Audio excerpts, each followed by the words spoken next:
Hai semua, selamat datang kembali di channel Tokoh Sejarah.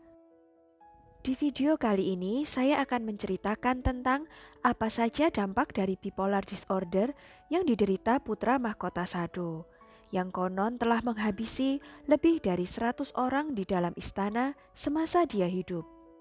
Seperti biasa, sebelumnya silakan subscribe channel ini untuk mendapatkan kisah tokoh-tokoh bersejarah lainnya. Setelah sang ratu dan Ratu Dowager meninggal, putra mahkota Sado mulai berubah menjadi kejam. Dia menghabisi Kasim yang bertugas dan menancapkan kepalanya pada tongkat, serta menunjukkannya pada dayang istana. Jika ada seorang dayang istana yang tidak segera mengabulkan permintaannya, ia akan segera menjadi marah dan memaksa untuk berhubungan badan sebagai hukumannya. Segera setelah itu, ia menghabisi banyak pembantu secara acak. Semua orang yang melayani putra mahkota benar-benar ketakutan. Istrinya sebisa mungkin mencoba menenangkan dirinya, namun tidak berhasil. Hingga suatu waktu saat Sado sedang mengejar hamba-hambanya, istananya terbakar. Beruntung sekali, Putri Hikyong yang sedang hamil berhasil menyelamatkan Pangeran Yisan tepat pada waktunya. Di masa-masa yang sulit ini, Sado dihibur oleh kehadiran putri-putrinya di tahun 1754 dan 1756, yaitu Putri Chongyun dan Putri Chongsun. Saat itu, keadaan seakan-akan membaik bagi Sado, meskipun hanya sementara. Pada musim panas tahun 1756, Sado akhirnya diizinkan untuk menemani ayahnya dalam perjalanan ke makam orang tua raja. Tetapi sepanjang jalan turun hujan lebat. Raja pun berpikir bahwa surga menunjukkan ketidaksenangan mereka dan menganggap bahwa Sadolah penyebabnya. Raja pun mengirim Sado kembali ke istana. Sado sangat sedih dan mengatakan, "Tidak ada cara saya bisa terus hidup sekarang." Sado menjadi depresi sehingga membuatnya jatuh sakit setelah dia pulang dari perjalanan itu. Saat raja pulang dari kunjungannya, ia mengunjungi Sado dan melihat Sado sedang kebingungan karena gangguan mentalnya. Raja pun dengan geram menuduh anaknya sedang mabuk dengan meneriaki dan memukulnya sehingga membuat Sado menjadi sangat trauma. Pada musim dingin di tahun yang sama, Sado terserang penyakit cacar. Lady Hikyong merawatnya dan ia sembuh segera setelah itu. Namun, panas tinggi akibat cacar dan trauma akibat perlakuan kejam dari sang ayah membuat kondisi mental Sado semakin memburuk. Jika penyakit jiwanya kambuh, Sado hampir tidak menyadari keberadaan istri dan anak-anaknya. Tetapi jika dia sedang tenang, ia selalu membanggakan putra sulungnya, Pangeran Yisan.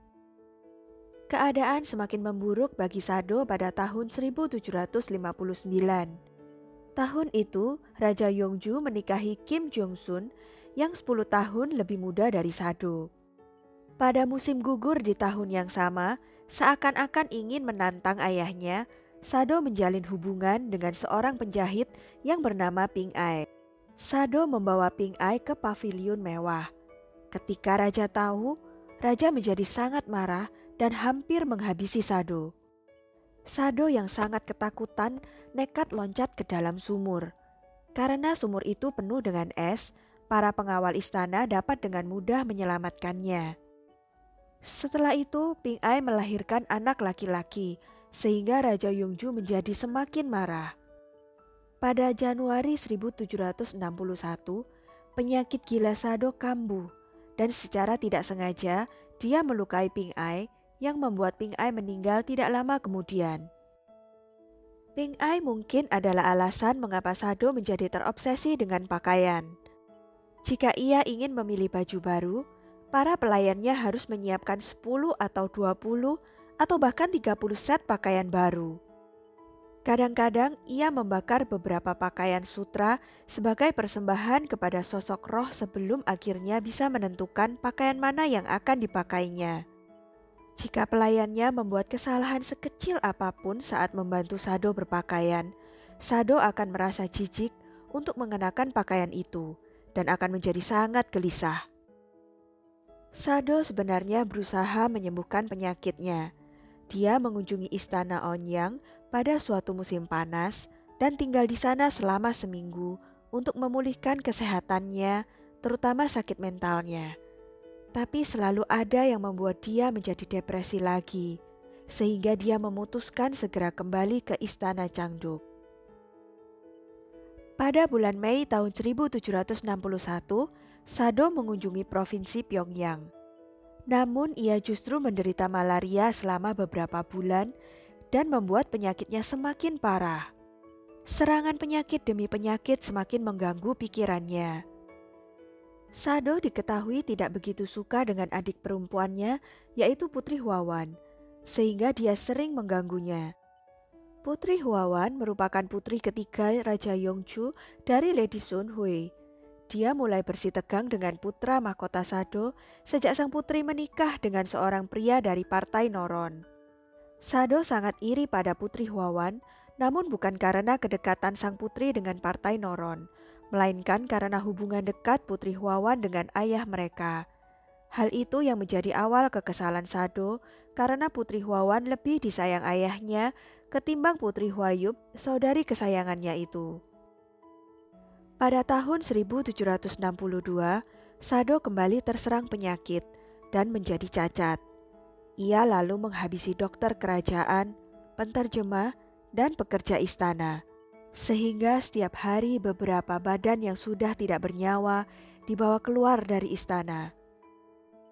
Pada bulan Juni di tahun yang sama, Raja Yongju menerima dokumen dari salah satu menterinya yang memberitahukan tentang kesalahan putra mahkota. Salah satu tuduhan adalah bahwa ia telah melanggar peraturan istana dengan membawa seorang biksu wanita ke istana dan hidup bersama dengan dia. Namun tuduhan itu diragukan kebenarannya. Raja yang marah lalu memerintahkan menteri itu untuk disiksa dan dihukum mati. Hal ini sebenarnya menunjukkan kasih sayang Raja Yongju pada Sado sebagai seorang ayah yang tidak diketahui Sado. Selain juga karena sang raja harus menjaga wibawa keluarga kerajaan. Namun, upaya-upaya sang raja tidak cukup mampu untuk menyelamatkan anaknya. Petisi dari para menteri untuk menghukum mati Pangeran Sado dengan tuduhan pengkhianatan semakin gencar. Namun raja tidak boleh menghukum mati anaknya sendiri karena konstitusi Joseon yang mengadopsi konstitusi dinasti Ming menyebutkan jika seorang anak atau ayah dihukum mati dengan tuduhan pengkhianatan pada raja atau negara, maka ayah atau anak dari orang tersebut juga akan dianggap berkhianat. Itu artinya jika Sado dihukum mati karena berkhianat, maka sesuai dengan hukum yang berlaku saat itu, raja sebagai ayah putra mahkota akan dianggap berkhianat juga, yang dapat membuat raja digulingkan. Sado semakin disudutkan oleh lawan politiknya, terutama oleh saudarinya yang dendam padanya, yaitu Putri Hwawan, yang berkomplot dengan lawan abadi Pangeran Sado, Ratu Jongsun. Dua wanita ini lalu bekerja sama untuk menjebak Sado, dan jebakan itu pun berhasil. Saat itu, Sado dituduh berusaha menghabisi raja dan juga dituduh mendoakan kematian raja dengan menggunakan pakaian bergabung. Walaupun pada kenyataannya, Sado menggunakan pakaian bergabung karena masih berduka atas kematian Ratu dan Ratu Dowager. Tapi hal ini dianggap terlalu mengada-ngada karena Ratu pertama dan Ratu Dowager sudah meninggal 8 tahun yang lalu.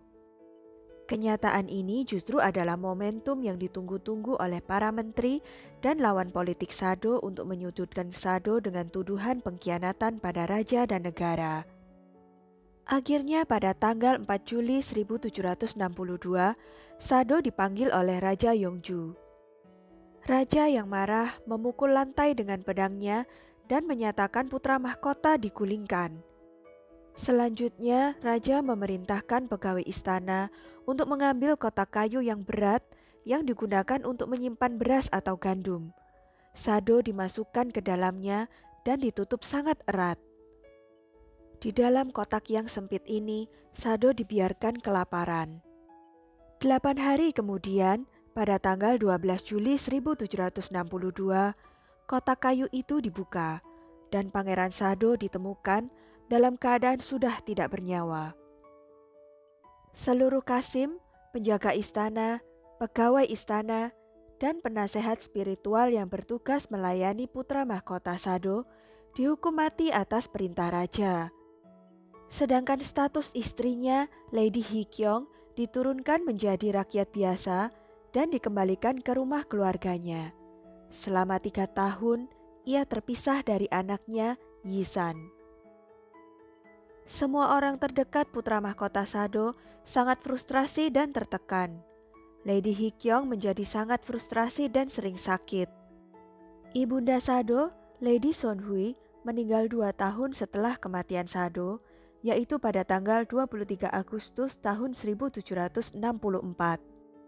Hampir semua guru dan seluruh mentor putra mahkota Sado mengakhiri hidup mereka sendiri sebagai bentuk penyesalan mereka. Sedangkan kepala pengawalnya mengundurkan diri dari posisinya dan hidup menyendiri. Dia lalu membuat tugu kecil di rumahnya berupa palang pintu dan memberi hormat pada tugu itu setiap hari sebagai tanda penghormatannya pada putra mahkota Sado.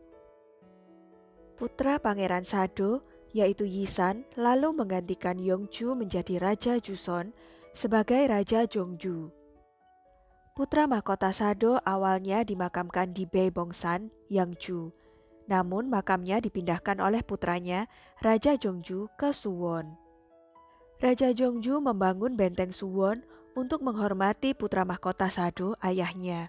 Benteng itu mulai dibangun pada tahun 1794 dan selesai pada tahun 1796. Pada tahun 1816, Lady Hyekyong wafat dan dimakamkan di makam yang sama dengan putra mahkota Sado.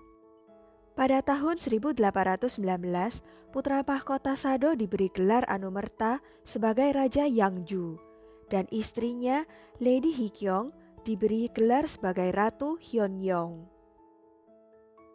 Ada banyak rumor bahwa Pangeran Sado tidak sakit mental, tetapi telah dijebak.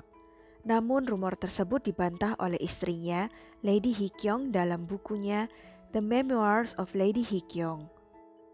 Namun demikian, ada banyak sekali catatan yang menuliskan konspirasi para lawan politik Sado yang bersekongkol dengan ratu untuk menjebaknya, dan mereka memang berhasil menjebaknya.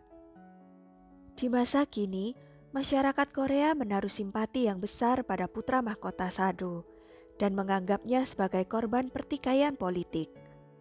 Dia dianggap sebagai pangeran malang yang tidak mendapat kasih sayang ayahnya, serta dihabisi oleh ayahnya sendiri. Kematian Sado tetap menjadi perdebatan mengenai apakah kematiannya adalah pembalasan bagi kesalahan yang sebenarnya, atau apakah dia adalah korban dari sebuah konspirasi lawan-lawan politiknya. Apapun penyebabnya, kematiannya sangat tragis, bukan? Sekian kisah tentang putra mahkota Sado. Nantikan kisah-kisah tokoh bersejarah lainnya di channel ini. Jangan lupa klik like, subscribe, dan komen ya. Sampai jumpa.